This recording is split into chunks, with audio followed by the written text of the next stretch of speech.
I think this is going to be a really good video for people because we deal with people moving down to the Lowcountry, relocating. They don't know anybody. Many of them are retiring as we are all aging, and you're looking for things to do. And one of the key things is friends. My brother Glenn is very, very educated on this entire subject because he has been in multiple clubs in his life. At the current club that he lives in Florida, he's in charge of membership, and they have a whole system and where they meet with new people coming into the club and what's important and everything else. So if you're interested in that, this will be a really good video, meeting new friends in your new home.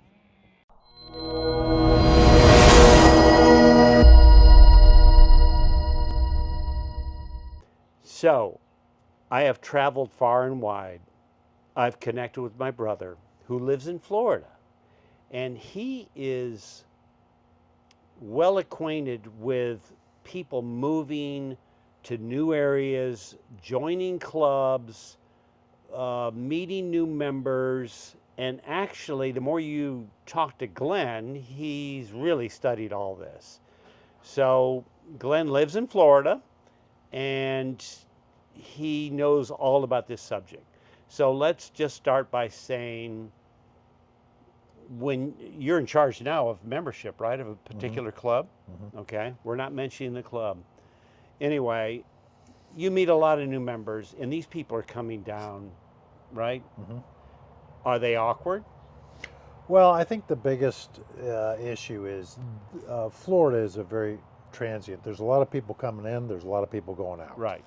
And I think that the biggest challenge people have is how do you fit into a new community? Because they may have been in one community their whole life, and then all of a sudden they're being uprooted and they're moving to a new community, and the question that they have is, how do I make new friends? Now, most of them, and I've been a membership chair at 2 different clubs, and that's part of the reason why I got interested in this, is because I meet an awful lot of people and they ask me a lot of questions about how do they get involved and what do they do. Right. And what I tend to see is that most of them come down because they have met one friend or 2 friends, or they came here on vacation with their family, they fell in love with it, and they move in.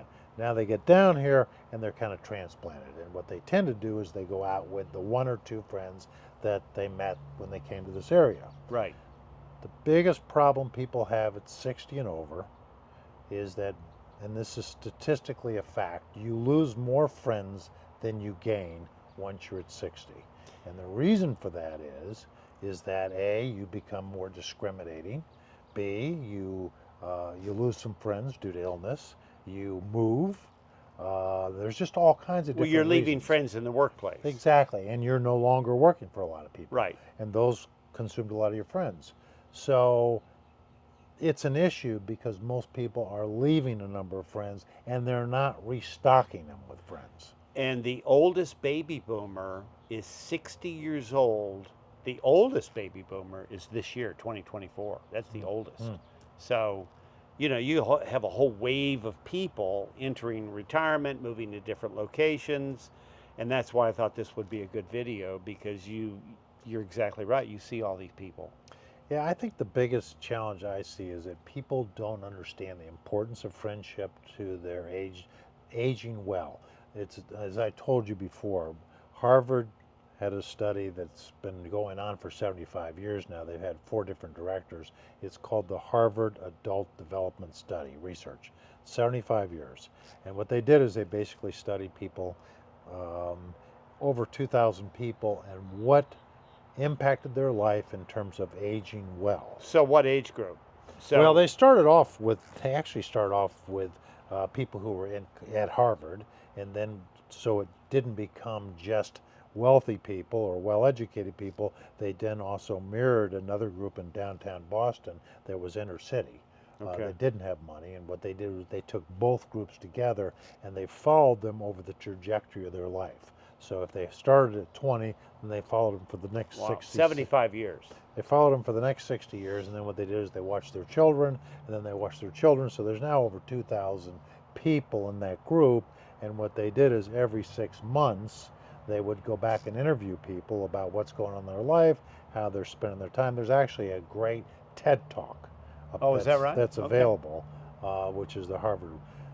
Bottom line out of the whole study, what they said is you can take all the things you get from Blue Zone or any of the other groups in terms of what's best for the aging process, aging well. It can be nutrition, it can be exercise, it can be spirituality, but the number one thing that impacts the quality of you aging well is friendships more True than anything else. friendships. Yes. Right. Not just superficial. Well, let's define friendships. Yeah, right. Okay. Right. So how would you define friendship?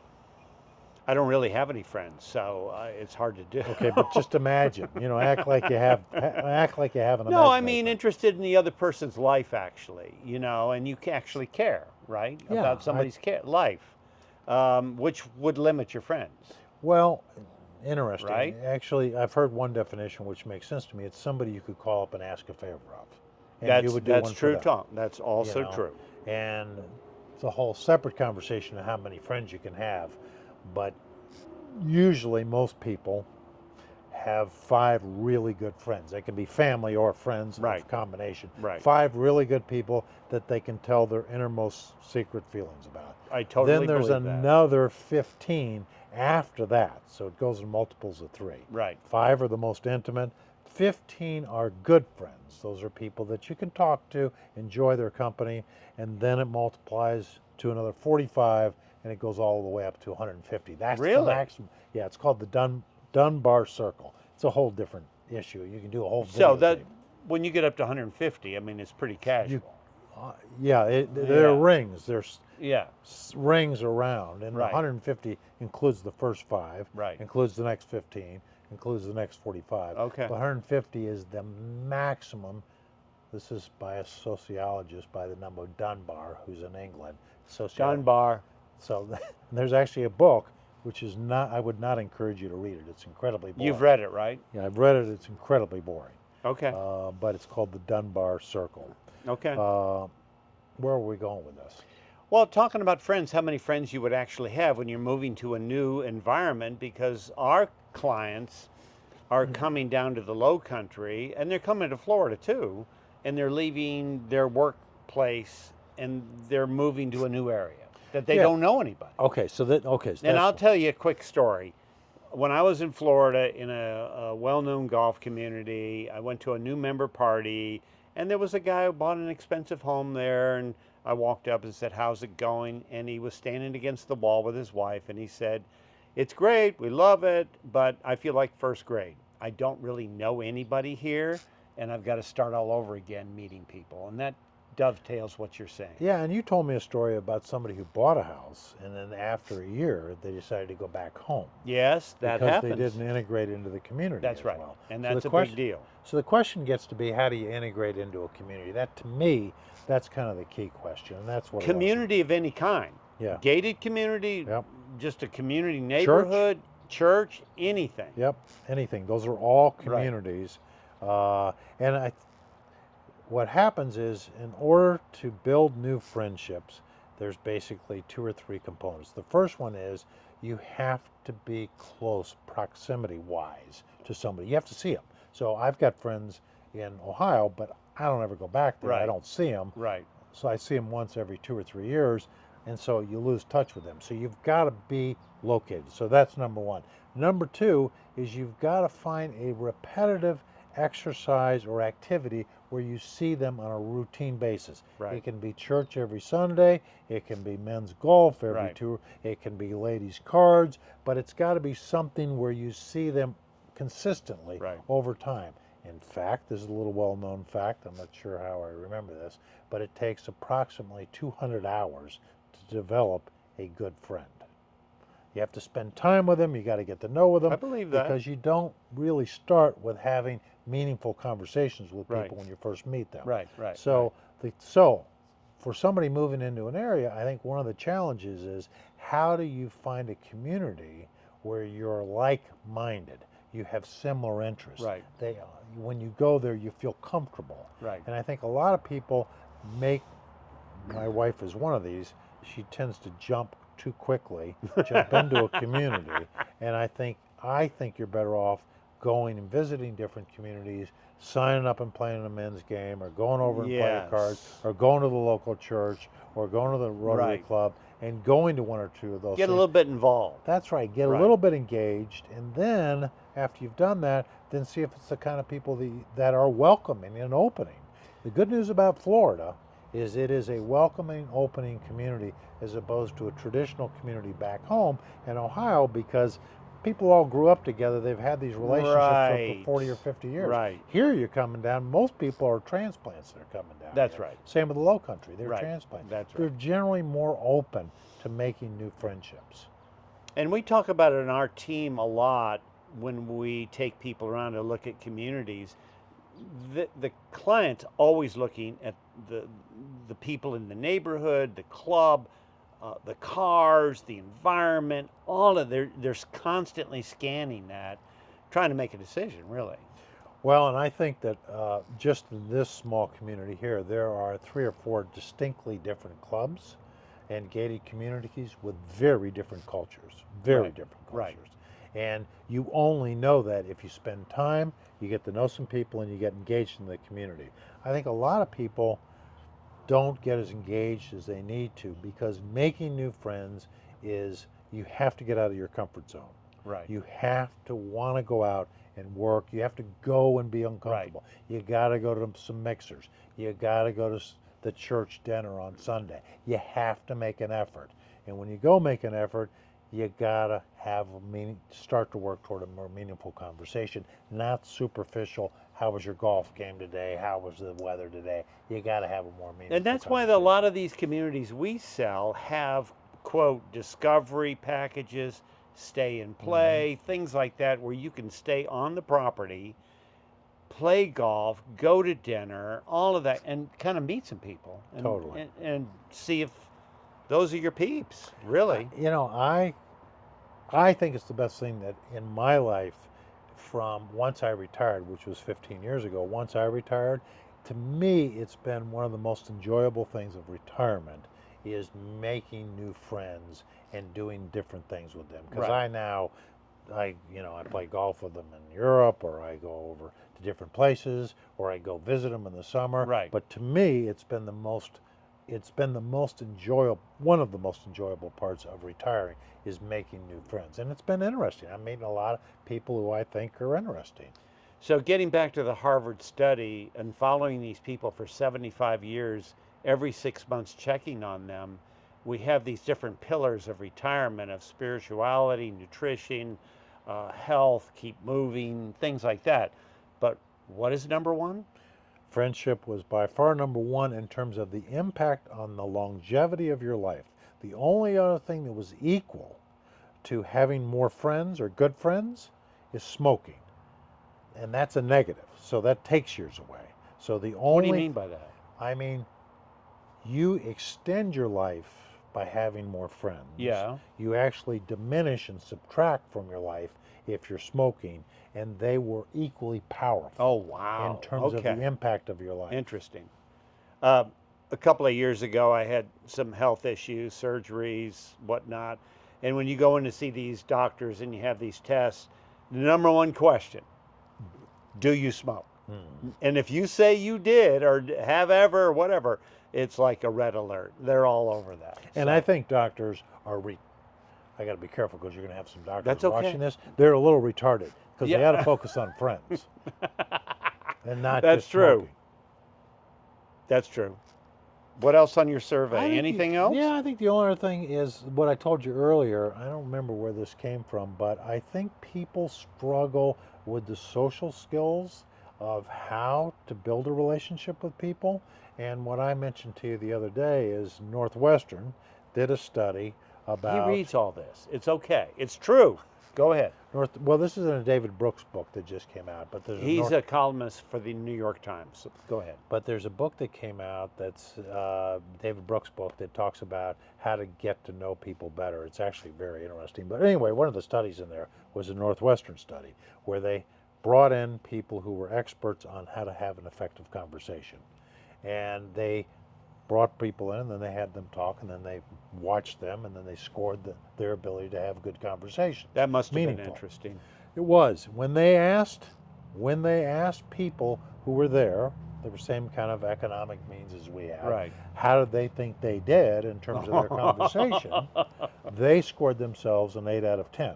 So when Yeah. they asked them, "Did you think you were a good conversation?" Yeah. They said, "Oh yeah, I'm a really good conversation." So 8 out of 10.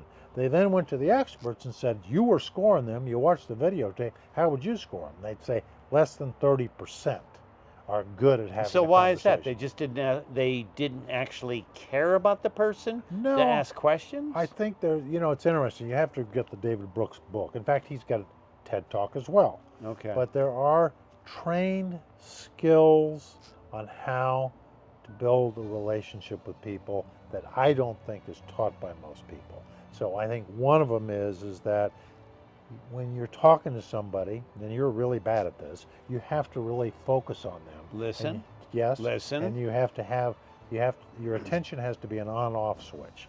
2 is it's helpful if you're a loud listener. What does that mean? What does that mean? When I say something, good point, really good point. So you're engaged in the conversation. Yeah. Okay. 3 is you've got to get the person, when you ask them questions, to not give you 1 or 2 sentences, but to become the author. Get them to tell their story. Get them to tell the narrative about their life. And you, likewise, give some narrative about yourself and ask follow-up questions. There's one that I thought was very funny, which is when somebody's talking to you and you say, well, and you get them to tell you their story, and they say, well, I went to school in St. Andrews. And you say, that's funny, I went to school in Edinburgh. So that's called a topper. That's when the guy's just starting to tell you the story, and then all of a sudden you redirect the conversation. I think you've all probably run into that, over maybe. to you. So there are skills, and I think there are skills in how to build relationships. You can Google it. You can buy a David Brooks book. In your new life. Yeah. Right? Yeah, I think people think they're better than they are at this. That makes sense. Any closing comments? You've brought up the 75-year study. We know friends extend your life. The how to make a friend, really, 200 hours, right? And I think it's a transition that everybody's going through, is leaving work with your buddies in work, and you're kind of thrown out into the world of meeting people and everything else, right? And it's unbelievably important. I think that's right. I think if you're at work, you've already provided with a built-in set of people that are peers that you can talk to. You're built in with structure. When you leave, that all goes away. The structure goes away. A lot of the people that you talk to, in fact, they quit sending me emails within 24 hours when I walked out of my office. Yeah. So. And it's a little bit different, actually, in these gated communities, because when you live up north or California or wherever you live, you have your neighborhood, whatever, a street or two, but in a gated community with activities and people, and you're going to meet more people and to get more involved. It's something quite different than most people That's right. are used to. Yeah, that's right. Right? Yep. Any closing comments? I think I look younger than you do. Glenn and I were at the Ohio State-Michigan game last November. It wasn't pretty. Glenn's son went to Michigan, and that was all cool. They won. We'll give them a couple of games. What about 2024? We'll be there. And Columbus. We'll be in Columbus, and we will run the score up on them. That's what Woody would do. We're going to hang 100 on them. And we're going to kick. When we're up by 50, we're going for 3. Yeah. And what's the story with Woody? Why he went for 3 when he was up 49 to 3 or something Woody, like that? he was up by, I think he was up by 30 points, and he went for a 2-point conversion at the end of the game. Yeah. And they said, why did you go for 2 points? You're up by 21 points. Yeah. He goes, because I couldn't go for 3. That's the way the Buckeyes think. That's the way Michigan thinks, too. That's why it's a great, great rivalry. Anyway, thank you so much. I hope a lot of people out there pick up some good information from this. Totally awesome. Let's go to dinner. Let's go.